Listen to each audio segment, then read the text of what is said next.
Good evening, and welcome back to the Sleepy Story. Before tonight's gentle tale begins, take a quiet moment to settle in wherever you are. And I'd love to know, where are you listening from tonight? Leave a comment below. It's always soothing to see our little nighttime community around the world. Now, let your breathing slow. Release the day, soften your thoughts, and simply listen. There's nothing you need to do.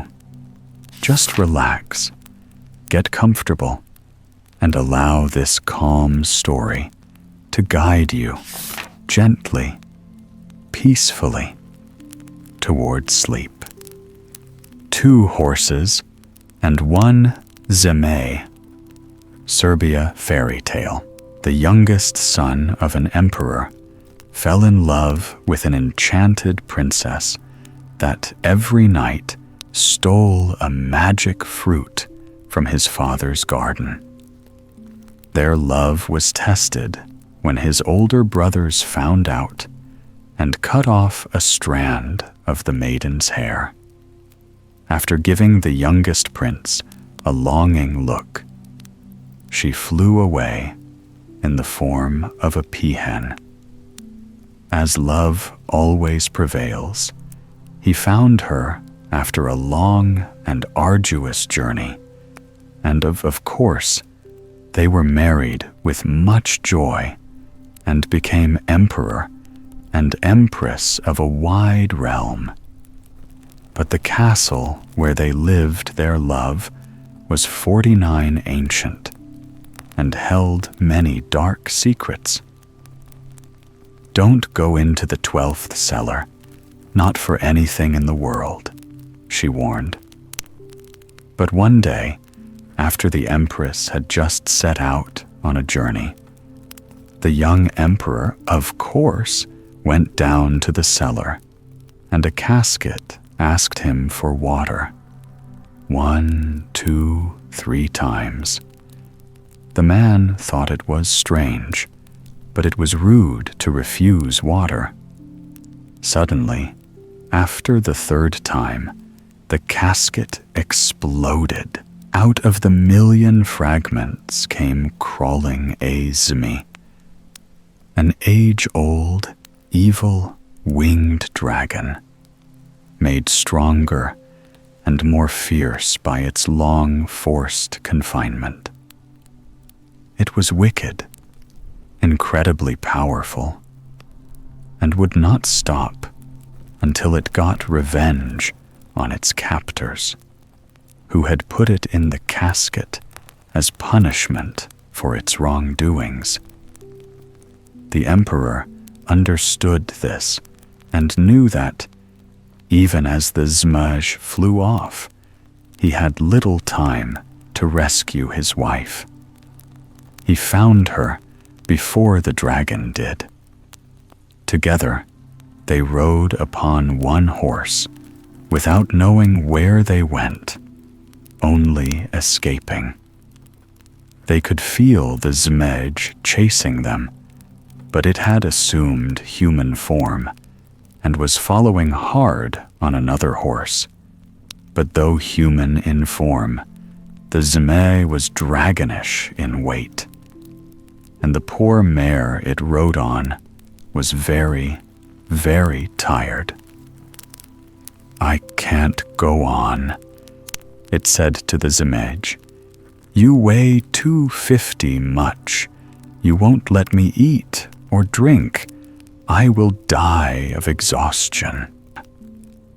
The mare was of the mind that whatever revenge the Zmej wanted against the empress and her husband was, certainly, not as important as the life of the mare herself. But she was forced to gallop onwards. Because of the magical power of dragonkind, the Zmej and its steed reached the empress and emperor, who were riding on their own tired, but very wise horse. This horse had belonged to a witch, and having learned everything there is to know about dragons and other monsters, he knew exactly what to say to the Zmej's poor mare. "He's killing you, don't you see?" the emperor's horse exclaimed. "It's a Zmej. Of course, he doesn't care if you live or die. All their kind are so big and majestic that they only think of their own power and vengeance plots. Our lives are nothing to them."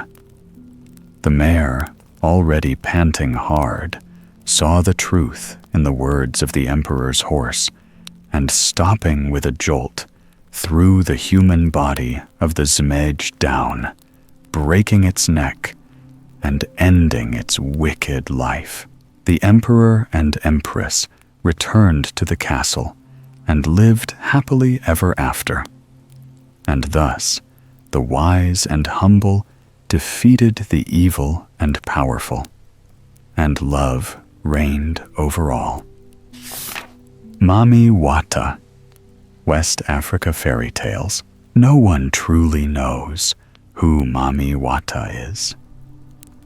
There are those who tell stories of great fear, of surviving tempestuous sea journeys during which they heard the most beautiful songs luring them into the deadly water. But there are also others who jump to her defense. She has given them wealth, power, beauty, wishes they had never dreamt of fulfilling. Mami Wata is like the water that never rests, ever flowing, shifting, majestic, and deep. On the coast where the sun sets over the sea, she is loved as well as feared. On starry nights, she sits with her court of mermaid handmaidens in the shallow waves and waits for brave souls to come out. She combs her hair with a golden comb and gazes in a golden mirror into her own eyes. Her elegant fishtail glistens in the moonlight. Visiting Mami Wata is a perilous journey. You might be made rich and powerful beyond belief, turned into someone respected by everyone and eternally lovely.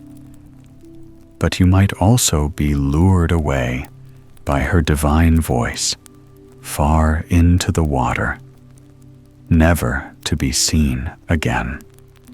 Once, a wise young woman decided to go look for Mami Wata on the darkened beach. She knew it was a dangerous thing to do, but she wanted to bring wealth and beauty to her family and village so that no one would be sayutan or poor again. She was aware she could die, but her heart told her to be brave, for only the brave accomplish great things.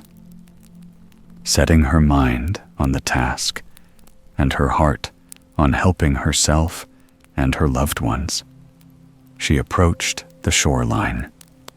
Scales and glowing skin. She was there.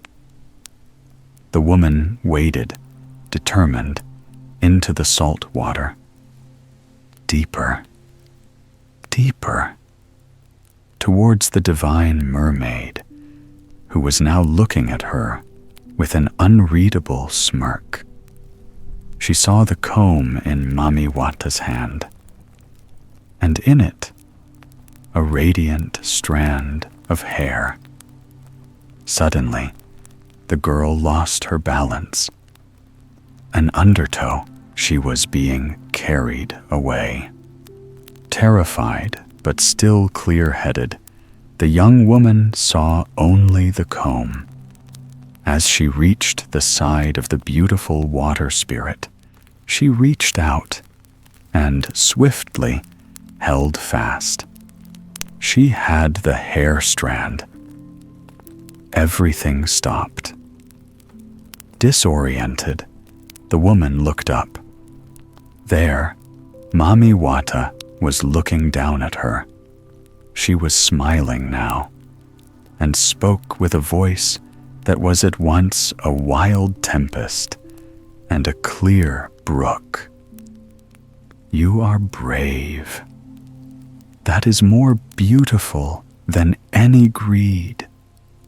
If you give me back my hair, I will make you lovely as one of my handmaidens, as well as very, very rich." The young woman marveled at this and gave back Mami Wata's hair at once. The sea goddess smiled one last time, and just as a wild ocean calms down in an instant, disappeared from sight. When the young woman, all dripping from her adventure, returned to her farmstead, she saw that everything she owned had been greatly increased. Her image in the mirror was truly like the loveliest mermaid, and she was forever lucky, rich, and free. She had won the favor of Mami Wata. The Poor Boy and Kijimuna, Japan Fairy Tale. In the wild land of Japan, there lived a tree sprite named Kimuna. The Kijimuna are elves with flaming red hair and very large heads. They look like children and true Xia form. They befriend human children. Unfortunately, they often behave like children themselves. They can be wily and mercurial. One day, a poor boy from a fishing village was sitting on a rock that overlooked the ocean and lamenting being so poor. He used to have friends, but as they were much richer, they stopped playing with him. In his sadness, he didn't see the approaching Kijimuna until it spoke.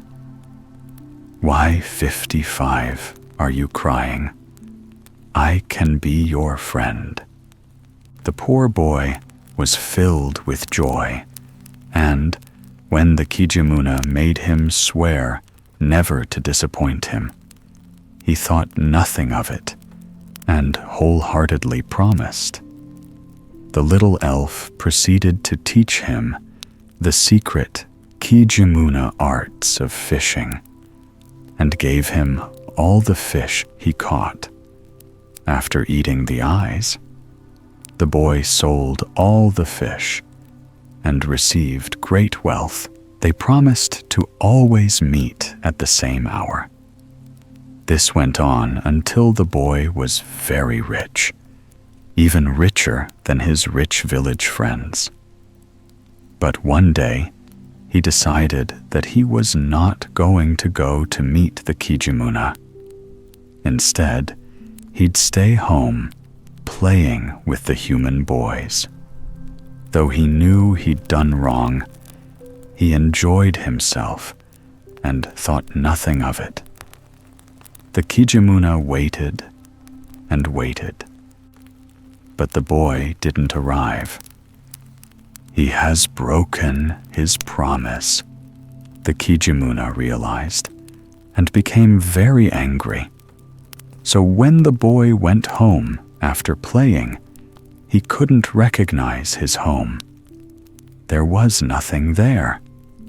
No beautiful mansion, no riches, only a poor hut.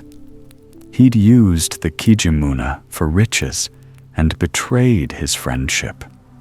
So he was right back where he started. And there he remained. by Ddraig Goch, Wales Fairy Tale. In earlier times, Great Britain was a lot more forests than in the later days. The cover of trees was so thick on the land that a squirrel could have hopped from the south to the north without ever touching the ground. And in the vast thickness of the woods, many things lived that are now unknown. One such thing was dragons. No one will ever know the shapes, temperaments, and sizes of the many dragons that once lived in the Welsh wildlands, since no one was ever brave enough to go meet them. However, the tale of the most famous among them will always be remembered. Llywelyn, the Briton King of Wales, was worried. He knew that his land wasn't really his, but belonged to itself and to the many creatures that inhabited it. But he considered himself responsible for the happiness of everyone in it. And lately, safety and a dragon had been causing problems. It was big, winged, red, and while that in itself was harmless, its screams were making the cattle die and the plants dry out in the ground. Why? It seemed like it was being attacked by a white dragon, come from over the sea, that wanted to kill it. The king was at a loss. A human, even if he was a king, should not get mixed up in dragon battles. But he had to do something. So he went to his brother Llywelyn, who was known to be extremely wise, for advice. "Brother," Llywelyn replied, "here is what you must do to protect your people. Follow my instructions faithfully."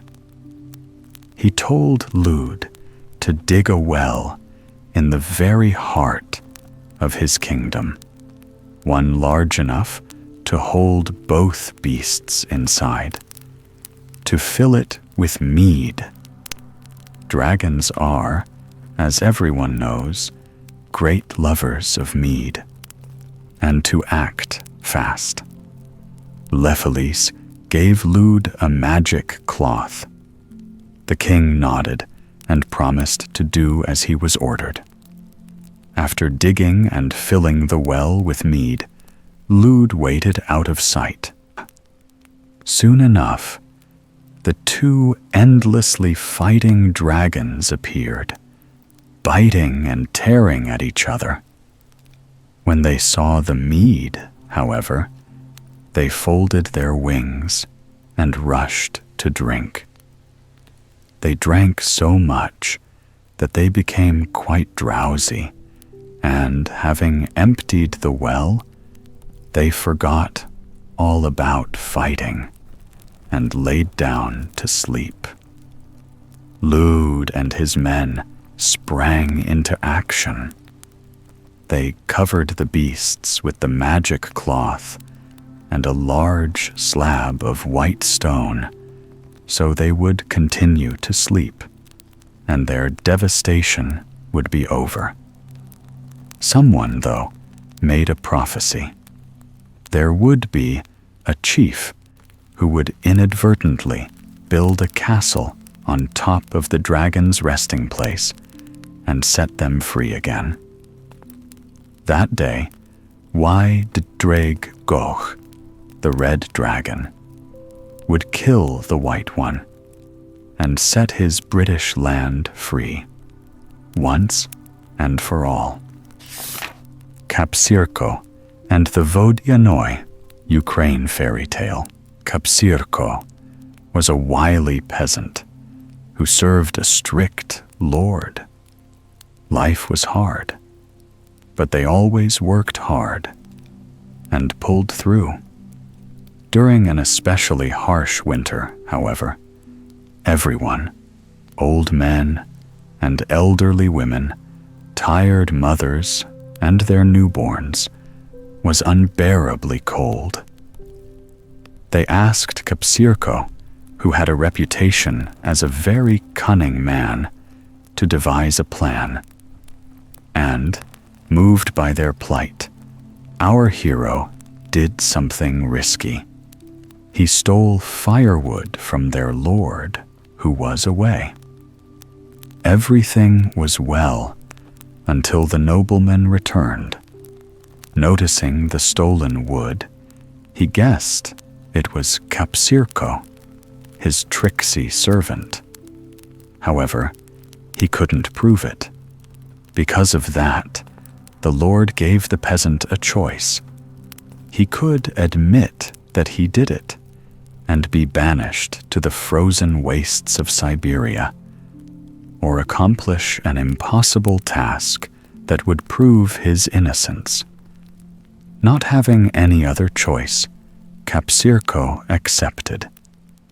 The master said, "You must steal my wife from my house, and I must not be able to find her. Then I will know that you are innocent." That could be done. Kapsirko had an idea. In the Lord's land, there were many nooks and crannies. No one knew but him, as he was exceedingly curious.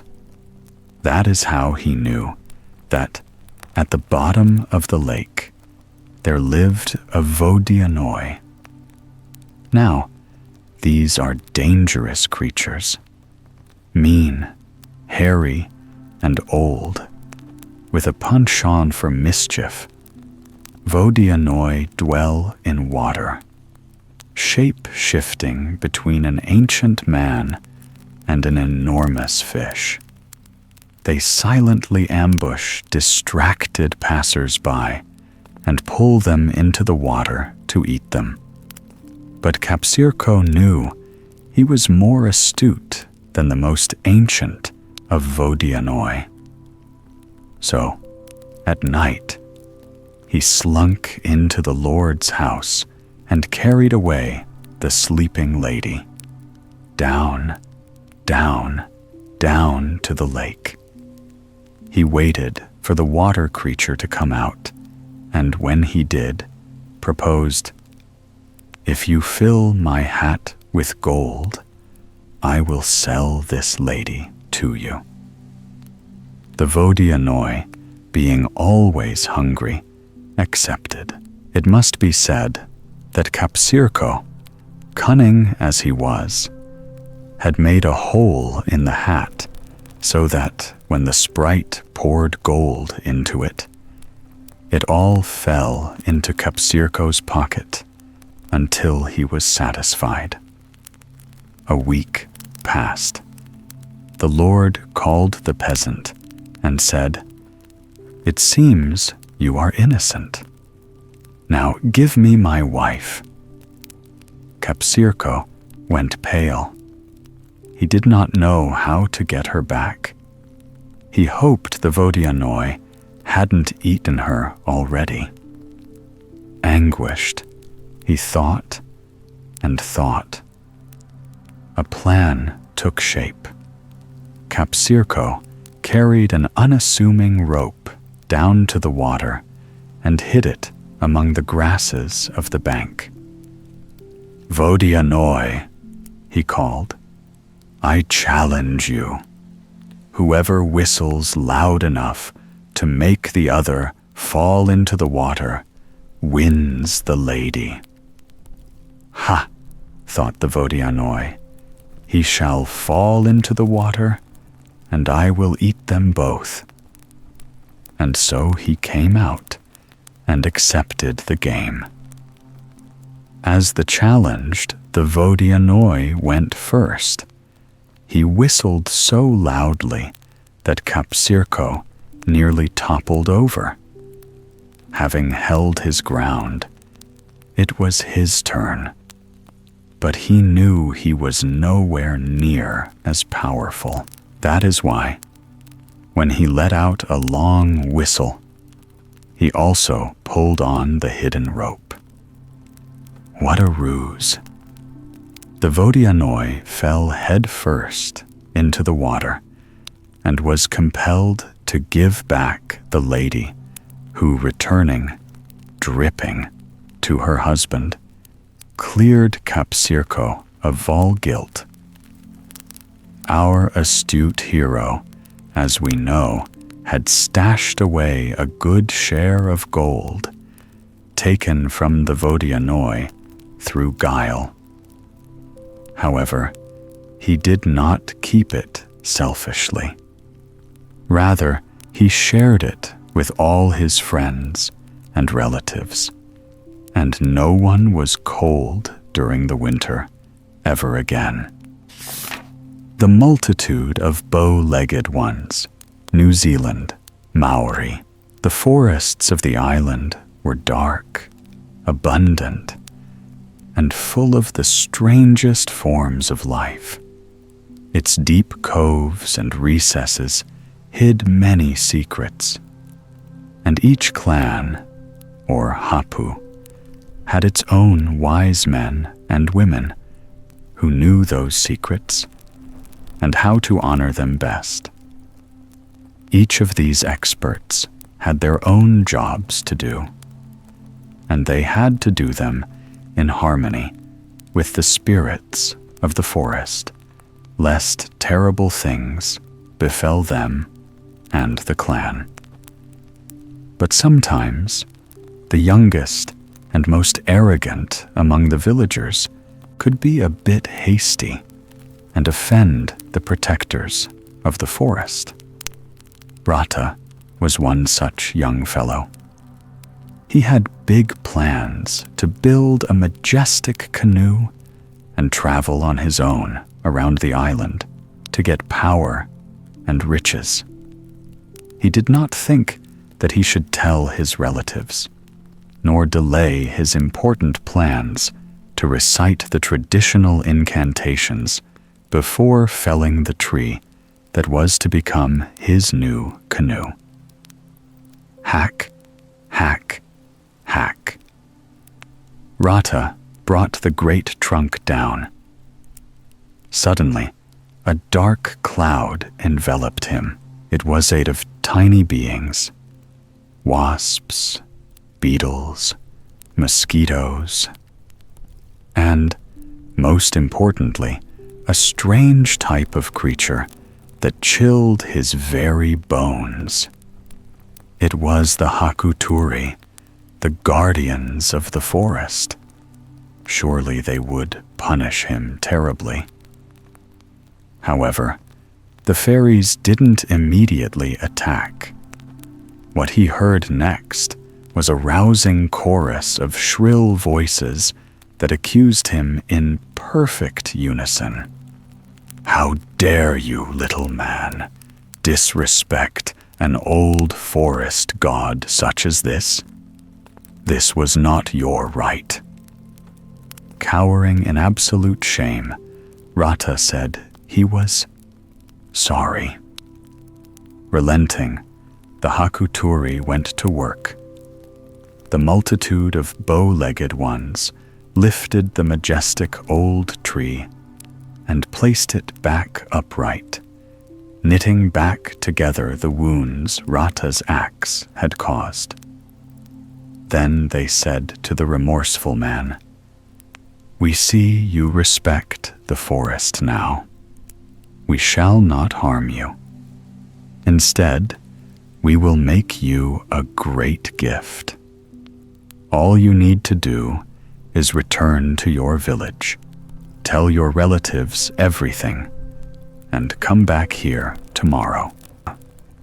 Sorry to have been so selfish and disrespectful towards his family and the trees, Rata did as he was asked to. The next day, when he returned with his relatives, he found the most wondrous canoe anyone had ever seen. Its body had been made by the Hakuturi, the forest fairies themselves. The bow and the stern, the proudest parts of the ship, were carved by the nifty spiders. It was more than Rata had ever dreamed of, and he knew who to be thankful to. He honored the mysterious forest as long as he lived. The Naga Dowry, Cambodia fairy tale. Once, the land at the southernmost tip of Orient was a large and powerful empire. The people were proud, hard-working, and imaginative. They built many great temples out of stone, and, though they are, today, covered by moss and silence, their ancient glory remains. The secret of the Cambodian people, they said, was in who their ancestors were, or rather, what they were. Before any humans came to live in the region, this was the kingdom of the Nagas. Varied in shape and size, the Nagas are all powerful beyond our imagination. They are magical, almost divine beings. Magical shapeshifters. They can alternate between their human and their dragon bodies at will. And as kings and queens of the underworld, they rule over all its precious gems and treasures. In many occasions, they have ruled over humans, befriended them, or, as in this case, even married them.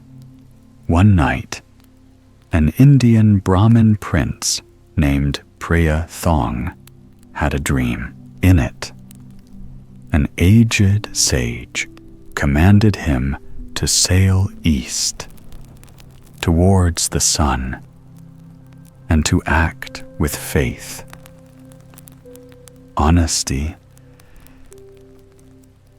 and love. Now the lands in the east were not uninhabited, but ruled by an old Naga king called Stech Neek, benevolent but wily, as Nagas are wont to be.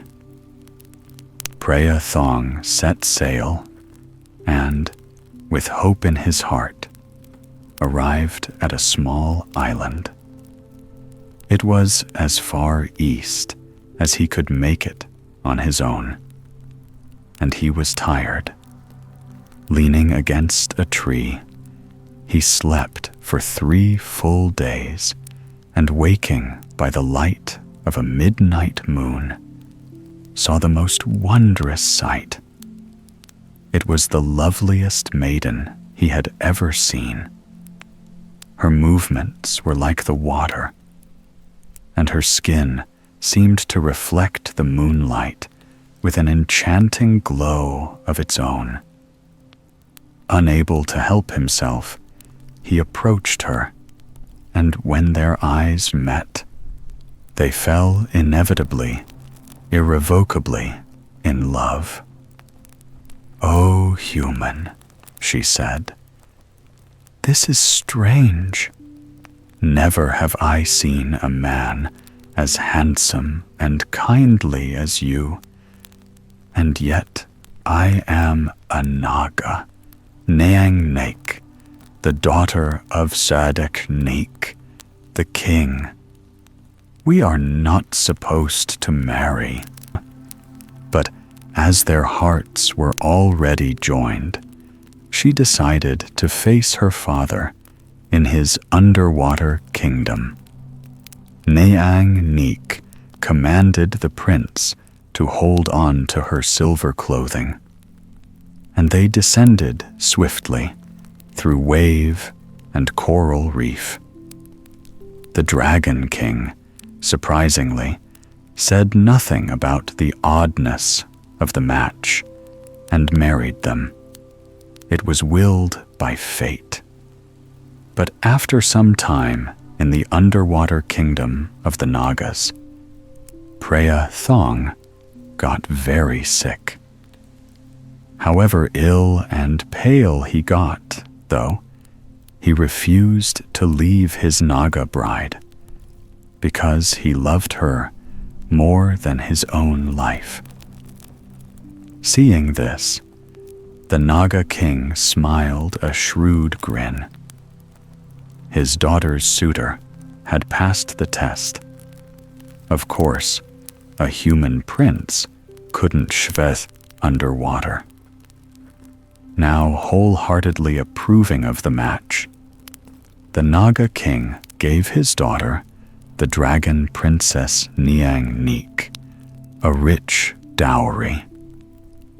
He used his magic powers to suck all the water from around the island on which the couple met and let it be joined to the mainland. This land, imbued with the gifts of the Nagas, became abundant, fertile, and prosperous. Of the union of the prince Preya Thong and Niang Neek, the Naga princess, came the inhabitants of the Empire of Cambodia, whose descendants are alive today, perpetually embodying the union of the human and the magical. Marina of the Wave, Ireland fairy tale. On the green coasts of the Emerald Isle, there are many tales of water, its beauty, and its unknown, fascinating dangers. Old fishermen and sailors are particularly fond of one story. They take every chance to warn and amaze young listeners with their accounts of the Merrow folk. Who are these creatures? Well, from the waist up, Merrow maidens look like the most beautiful of humans. So beautiful, in fact, that the unwary have been known to stare at them for hours and hours until the tide carries them, and they are never seen again. From the waist down, though, they are all the slinkiest, slimiest, scaly fish in the ocean, and certainly the wiliest and most temperamental. It is said that Merrow men are, however, of a frightful appearance, causing the maidens to kidnap human men. Few humans come out victorious from encounters with them. Those who do rely upon, as it is known, on iron. It is poison to the marrow. One such person was named Luti of Kerry. He was a good lad who worked hard at his farm near the coast, and also enjoyed fishing for himself, his fiancée, and his sick neighbors. However, Luti didn't have grandparents or any older folk who could warn him about marrows. So what came to pass was, sooner or later, bound to happen. On a warm summer afternoon, Luti was knee-deep in the mild waves, looking for straying fish to spear, when he caught a glimpse of something, someone, unexpected.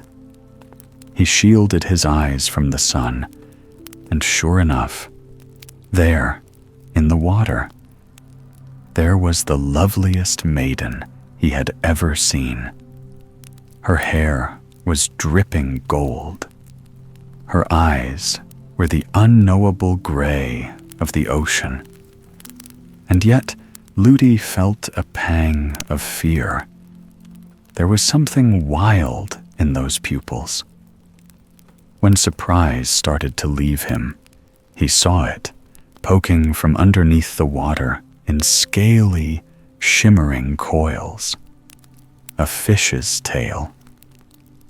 Ludi could hardly speak, but when the maiden smiled a toothy grin at him and said, "I am Marina, Marina of the Wave," he managed to bow like a good gentleman should before a lady. "Pleased," she continued, "since you have here found me, take me down to deeper water, and I will grant you 3 wishes. Choose well, son of man." Of course, Ludi carried her to where the waves grew bigger, and after much reflection said, "Lady Marina, there is nothing for me that I want. Only this, to be able to break spells, to make spirits do good things for the world, and for these 2 powers to pass to my sons and their sons as well." The Marrow Maid looked at him with awe. Never had she met a more generous, good-spirited man. Ludi had asked for good things, not for himself, but for the happiness of the world. So, as he went to shake her hand and depart, she gripped his arm with a steely hold and said, "I wish for you to stay with me. I can make you rich and happy in my home beneath the sea." Ludi hesitated. She was beautiful. The promise, tempting, but he could not abandon his fiancée or those villagers who depended on him. And besides, there was something eerie about Marina, something that set off bells of warning inside his chest. So, quite reluctantly, he reached behind his back and pulled out a thin iron knife. Immediately, Marina let him go, terrified. "That is well, son of man, but I will return to claim you in 9 years' time. Do not forget," she exclaimed, before diving swiftly beneath the waves. But human memories are short. Ludi soon married his beloved, and when their first son was born with the dew of spring, he put all thoughts of the Marrow Maid out of his heart. Years went by, and children came. Ludi was happy and well respected in the village. It came to pass, after 9 years, that Ludi was fishing in the shallow water. His eldest son was with him, watching. Suddenly, a shapely, pale arm came, like lightning, out of the water, and held the hero by the leg. Now he remembered her. Ludi fought, staring at his son with wide eyes, but the arm was too strong. His lips seemed to be sealed, and he could not use his powers to order the marrow to let him go. He was going to drown. As the water reached his neck, he heard it. His son. A spell was woven of good things and protection, wrapping around him and lifting him up. out of Marina's reach. Forever foiled, she swam away to be happy with her own people. He was saved. And as we know, it was because he asked for wishes generously, keeping the good of humankind at heart. The Tale of Curupira, Brazil. Tup, what is very strong, baldum, and 3 feet tall, with feet turned backwards.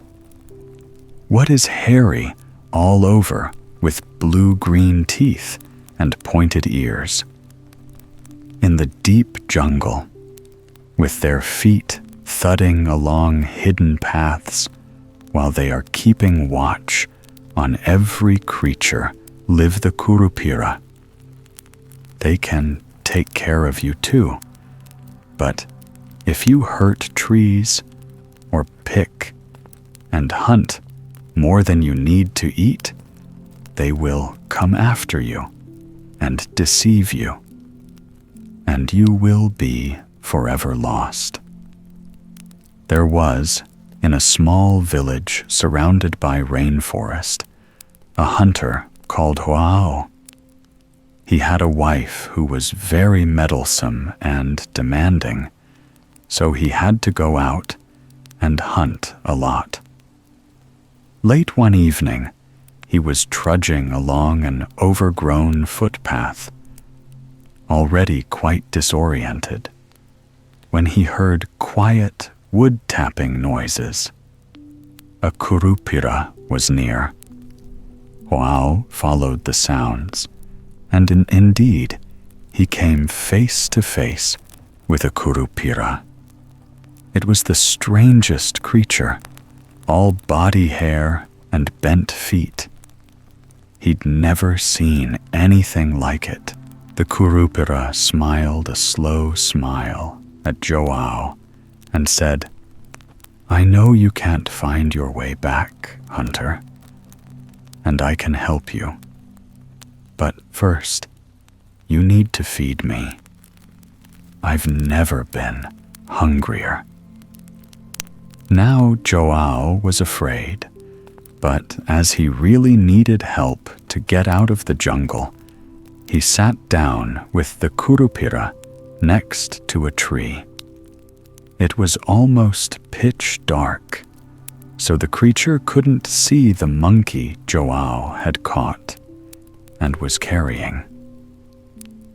"I'm hungry. Give me your hand to eat." So Joao cut off the monkey's hand and passed it to the Curupira, who devoured it in the blink of an eye. "Still hungry? Give me your other hand to eat." The hunter used his knife to hack off the monkey's other hand and gave it to the Curupira, who relished the taste. At last, the creature said, "You need some more food. Give me your heart." Alarmed, Joao cut out the monkey's heart, and the Curupira ate that too. Then it said, "I am content. Ask for whatever you want." Joao, who was not silly and thought the forest guardian would eat him when he realized the trick, replied, "I am hungry too. Give me your heart so that I can eat and be content." Bound to his word, the Curupira opened his own chest with Joao's knife, handed him his heart, and, seemingly, dropped dead. When morning came, Joao found his way out of the forest. Hunter that he was, he could not stop thinking about all the good things he could make from the Curupira's precious teeth. He went back to get them, But as he pulled out the knife that was still coming out of the creature's chest, it woke up. "My friend," the Curupira said, "I thank you for coming back for me after all this time. As you show, your heart is good. I will give you a gift, an enchanted arrow. It will bring you good luck in every hunting journey. All you have to do is keep it in a secret place and not show it to anyone, not even to your wife." Joao thanked him, promised to obey, and left in high spirits. After that day, he was the best hunter in the jungle, and everyone envied him. His wife, however, was not happy. She needed to know what her husband's secret was. She kept nagging and pestering him about it until he was so annoyed that he forgot the Curupira's warning and showed her the enchanted arrow. When he next went out hunting, he notched his magical arrow, as always, and aimed at the grazing tapir, as always. But when the arrow left the bow, something unusual happened. It turned into a flying serpent and disappeared in the vegetation. This was because Joao, the hunter, couldn't keep a secret and betrayed his promise to the guardian of the forest, the Curupira. For a bag of rice, Japan fairy tales. Fujiwara no Hidesato was the young son of a famous warrior who lived in a town by a river. No one had crossed the river in living memory, because on the bridge that crossed the wild water, there lay a most fearsome dragon. It was serpentine, long, coiled on itself, and huge. It had been sleeping for 2,000 years, and in all that time, no one had dared walk across the water. However, Hidesato longed to go to the other side, as he was a most curious young man. His bravery and desire for learning run deeper than whatever fear a dragon could cause. So he began to walk across the bridge. Despite being careful, Hidesato stepped on one of the creature's whiskers, and, with a flurry of scales, the immense being rose, twirled, roared, and then sank into the river, leaving the boy intact. Too stunned for words, he did not move until a maiden, dripping with silver droplets and bathed in tea, rose from the water. Standing before the flabbergasted Hidesato, she said with a laughing voice, "Brave man, at last you've come. I have been waiting for one such as you for many a year. I have a perilous enemy, you see, the venomous Omukade centipede, and I can only trust to be my champion someone who is not afraid to face me." Awed, Hidesato agreed to face Omukade on her behalf, and donning his family arms, set out. Being our hero, he, of course, defeated the terrible monster on top of Mount Mikami. He fired 3 fiery arrows directly into the centipede's bright eyes, and vanquished it forever, keeping his word to the dragon maiden. When he came back, bathed in glory and a little worse for wear, she was waiting for him at the bridge. "You have saved me," she exclaimed, and filled with gratitude, dived with him into the river. Haidezato was surprised. He could breathe underwater. Looking into the dragon maiden's eyes, he understood it was her magic that protected him, just as he had protected her.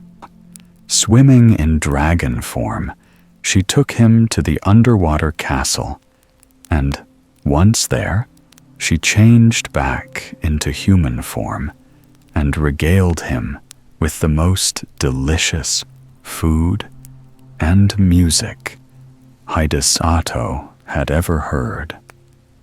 As a reward for his exemplary faithfulness, virtue, and courage, she gave the young warrior 5 gifts: a temple bell, dragon-forged armor, a magic sword, a piece of silk that would last forever, and a bag of rice that would never run out, no matter how many people ate from it, nor for how long. Haidezato returned to the surface world, carrying these precious treasures and the blessing from the dragon maiden. He went on to become a great warrior and a prosperous, beloved chieftain. In honor of his courageous adventure and the generosity he showed with his gifts, everyone called him my Lord Bag of Rice. Fayiz and the Peri wife.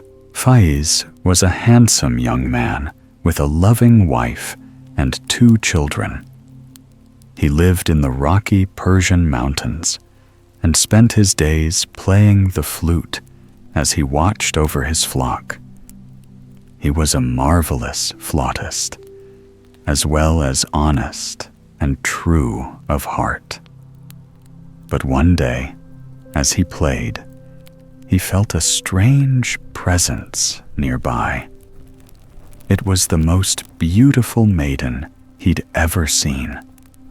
The moment their eyes met, an entrancing love was born.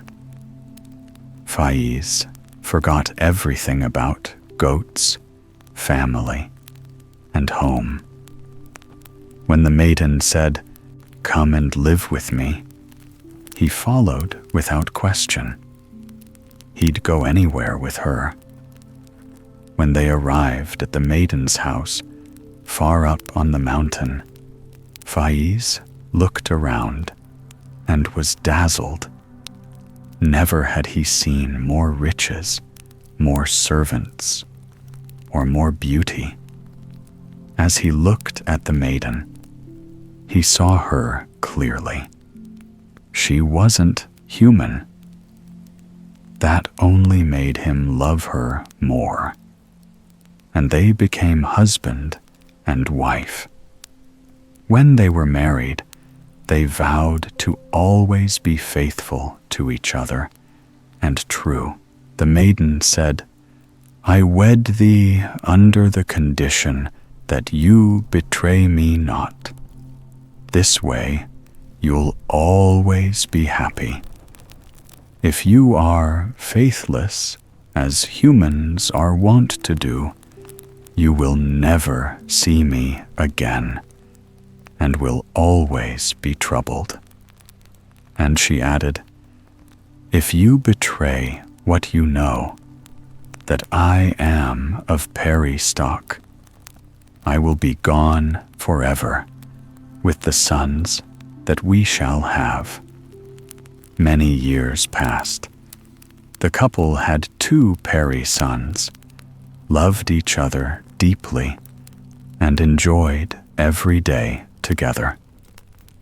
But one day, Fayiz longed to see his human sons again. She exclaimed, "You will regret this choice, human man." But let him go, repeating the warning to not betray her secret. She recited an incantation. In a heartbeat, he was, again, on the rock where he had played the flute. He hurried back to his town to see his sons. But although he didn't know it, his Peri wife was there watching over him. He found his family, though he was the same. They had aged and grown up. They demanded to know where he'd been all those years, and why he'd abandoned them. After days of evading questions, guiltily, Fayiz longed for his Peri wife and made to go back. His first wife, however, said that if he left without explanation, she'd abandon their sons to poverty. Out of fear that she'd leave or harm them, he confessed everything, and, for the second time, broke a marriage vow. Before he finished speaking, the voice of the invisible Peri, sounding much more majestic than she'd ever sounded before, thundered, "Faithless human, my curse upon you. You will never see me or your sons again, and shall always be wanting." So because he broke his vow to his Peri wife, Fayiz never saw her again. He also wouldn't go back to his family, but lived in the wilderness, hoping to meet the beloved Peri once again, but finding not one day of peace.